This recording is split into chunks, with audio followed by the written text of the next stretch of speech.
Vamos a empezar este análisis de la Champions hablando de, para mí, el mejor partido de la jornada. Fue una auténtica partida de ajedrez, ya sabéis por dónde voy.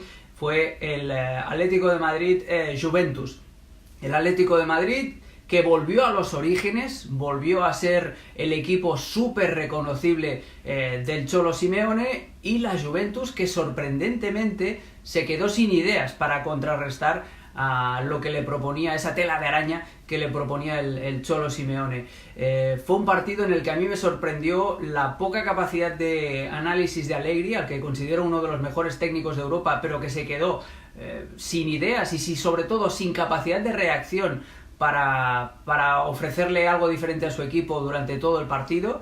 Y lo del Cholo, pues como decíamos, una vuelta a los orígenes. Tenemos la pizarra preparada, aquí lo veis. Los rojos obviamente son los del Atlético de Madrid, este 4-4-2 tan reconocible. Y a la Juventus la colocamos en un 4-3-1-2, que es el esquema que utilizó Allegri porque quería contar con Paulo Dybala en la media punta.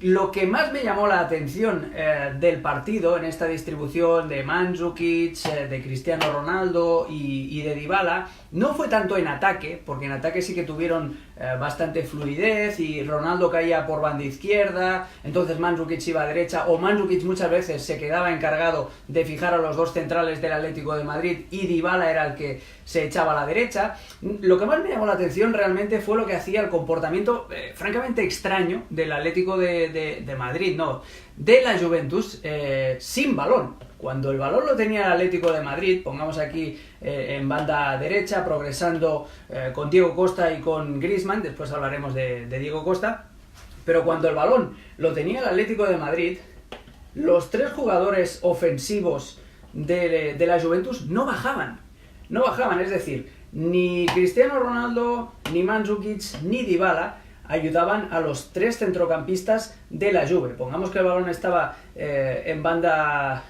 derecha del ataque del Atlético de Madrid, los tres centrocampistas,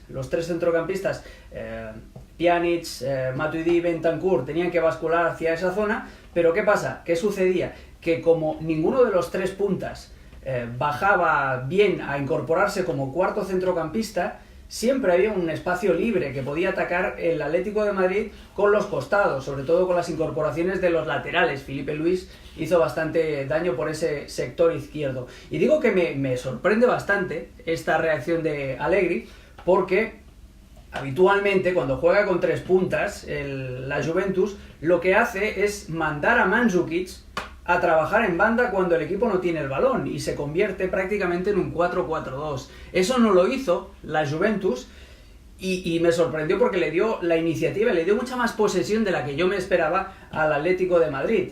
Es decir, Mandžukić, Cristiano Ronaldo y Dybala se quedaban aquí y además los tres en zonas centralizadas del ataque. En vez de...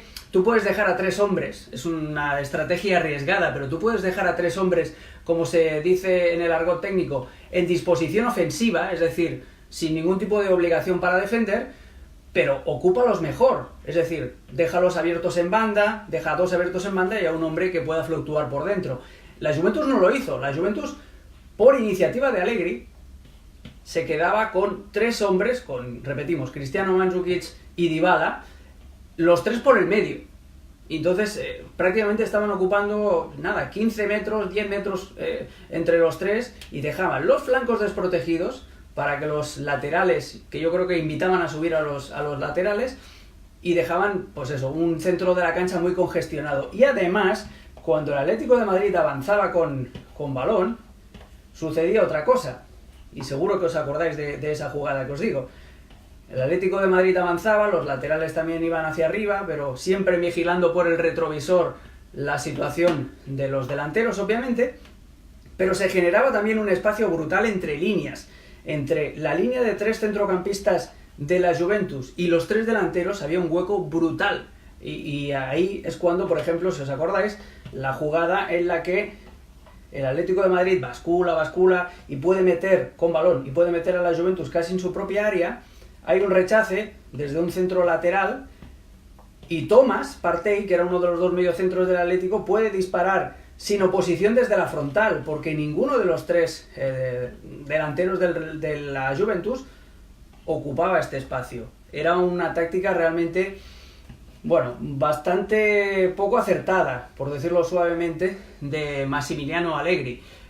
Lo que más me sorprendió, tú puedes apostar por esto de inicio, pero lo que más me sorprendió de Max Allegri es que no lo modificó tras el descanso, no se dio cuenta de este error, y luego ya cuando quiso sacar a Bernardeschi en banda derecha por Dybala, ya era demasiado tarde. Y otra de las cosas que tampoco me gustaron de la Juventus fue que con balón tenía un comportamiento francamente extraño.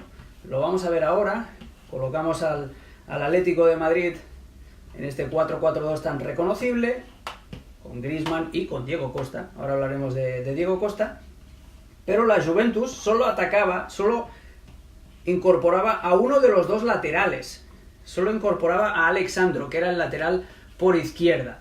Es una situación muy poco habitual, porque le daba muy poco equilibrio en ataque a la Juventus. Lo vemos aquí. Este es De Siglio, que es una de las sorprendentes decisiones de Allegri. En vez de optar por Joao Cancelo, que es un lateral con mucho recorrido, De Siglio tenía la consigna, cuando el Atlético de Madrid se replegaba, aquí ya tenemos a la Juve más o menos en ataque, De Siglio tenía la consigna de no pasar nunca del centro de la cancha, de convertirse casi en un tercer central, y Alex Sandro era el hombre que tenía todo el carril izquierdo para subir y para meter centros. Acordaos del centro aquel que remata Mandzukic, es un servicio desde la izquierda de Alex Sandro. La Juve casi que mutaba a un sistema de tres centrales, pero con un problema, que De Siglio tampoco es un defensor con espíritu aguerrido, dijéramos, y se le vio bastante tibio. Acordaos esa falta, por ejemplo, en el contragolpe con Diego Costa, que un poco más y la comete dentro del área. Entonces, al final, teníamos a De Siglio que ni siquiera aportaba en ataque, porque Allegri así lo había decidido, no quería que pasara al centro de la cancha, que fuera casi el tercer central, pero que tampoco aportaba en defensa, porque estaba bastante tierno. Entonces la Juventus tuvo una banda derecha muy poco utilizada. El recurso que hacían para tener amplitud y para que Dybala recibiera entre líneas se producía este movimiento. Pongamos que el balón lo tiene Pjanic, De Siglio no subía nunca, y entonces se producía una permuta de posiciones entre Bentancur, que daba amplitud, es decir, Bentancur tenía que hacer todo este recorrido, y a la vez Dybala partía desde fuera y se metía hacia adentro. La intención de la Juve era arrastrar con este movimiento a uno de los mediocentros y conseguir que Dybala recibiera entre líneas. Eso solo se produjo una vez en el disparo de Dybala desde la frontal, si os acordáis, en el minuto 30 y algo, que acabó en nada. Acabó simplemente en un ejercicio de estiramiento de mano para Jan Oblak. Esto que acabamos de ver, estas dos cuestiones, son las que más me sorprendieron a nivel táctico de la Juventus. Primero porque Allegri se equivoca de inicio, y después porque no lo sabe rectificar, sobre la marcha, y eso es una cosa que realmente me llamó mucho la atención, porque Allegri ha destacado por tener un abanico táctico muy rico y sobre todo por tener una lectura del partido en el transcurso del mismo muy buena. Y no hizo ni una cosa ni la otra. El Atlético de Madrid fue infinitamente superior. Leemos unos cuantos comentarios, lo siento porque han ido pasando algunos, pero estaba tan centrado en la pizarra que no he podido ver.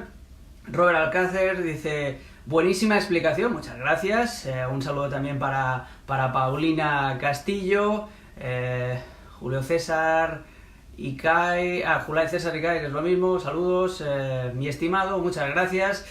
Bueno, esto fue respecto a la Juventus. Del Atlético de Madrid, bueno, ¿qué podemos decir? Podemos decir dos cosas: que el Cholo Simeone necesitaba un partido como este para que la gente volviera a creer en su estilo, para que la gente se dejara un poco de reclamarle, que le diera un giro un poquito más ofensivo al equipo, y que se diera cuenta de que sus equipos, sus conjuntos, funcionan cuando se sigue al pie de la letra la Biblia del cholismo. Y la Biblia del cholismo, pues como hemos explicado, es,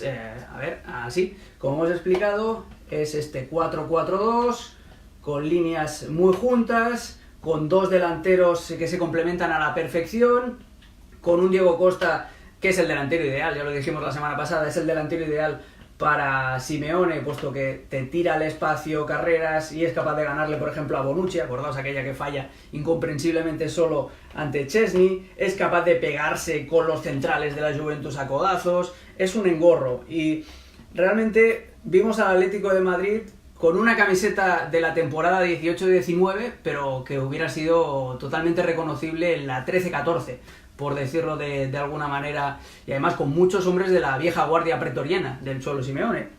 Juanfran por derecha, Felipe Luis por izquierda, Godín, Coque, Saúl, el propio Diego Costa, es decir, jugadores que ya tenía en su equipo. A mí lo del Cholo Simeone, esta vuelta a los orígenes, me recuerda un poco al grupo del que llevo la camiseta, a Metallica. Sabéis que yo soy un mega fan de este grupo, y en los años 90 intentaron cambiar un poco el estilo. A finales de los 90, principios del 2000, intentaron hacer un estilo un poco más, dijéramos, comercial, un poco más para todos los públicos, que es algo que se puede aplicar a la trayectoria del Cholo Simeone también, ¿no? Intentó estos últimos años jugar un poquito más ofensivo para agradar más al gran público. ¿Qué sucedió con esos discos de Metallica, con el Load, con el Reload? Que no funcionaron, que no tuvieron tan buena crítica y que al final pues quedaron como medio apartados en el catálogo de la banda.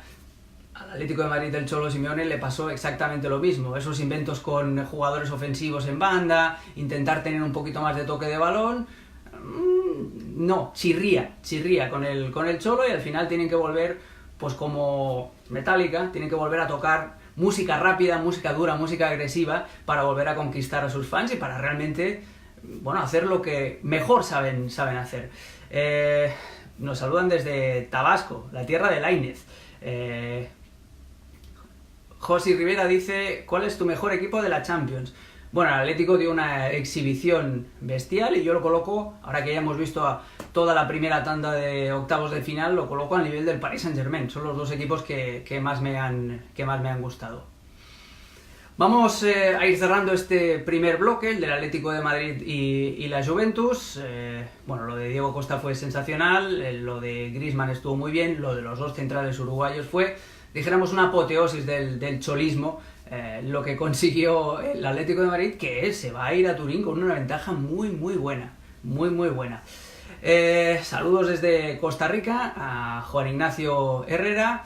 Bueno, en definitiva, el Atlético de Madrid, que sale reforzado en su espíritu, la Juventus, que se queda a un paso de que su gran proyecto faraónico de por fin conquistar de nuevo la Champions se quede apeada en la peor de las situaciones, es decir, en la primera eliminatoria de cruces, de la fase de cruces, y es curioso, ¿no? Es curioso la Champions, porque parece que para los grandes proyectos, cuanto más la deseas, más esquiva te es.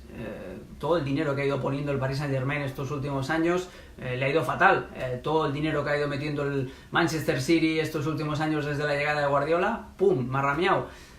Todo el dinero que ha invertido ahora la Juventus en contratar a Cristiano Ronaldo y por fin dar ese salto de calidad y acompañarlo de Bonucci, que lo recupera del Milan, está a un paso de la eliminación. Veremos a ver, es la maldición de la orejona.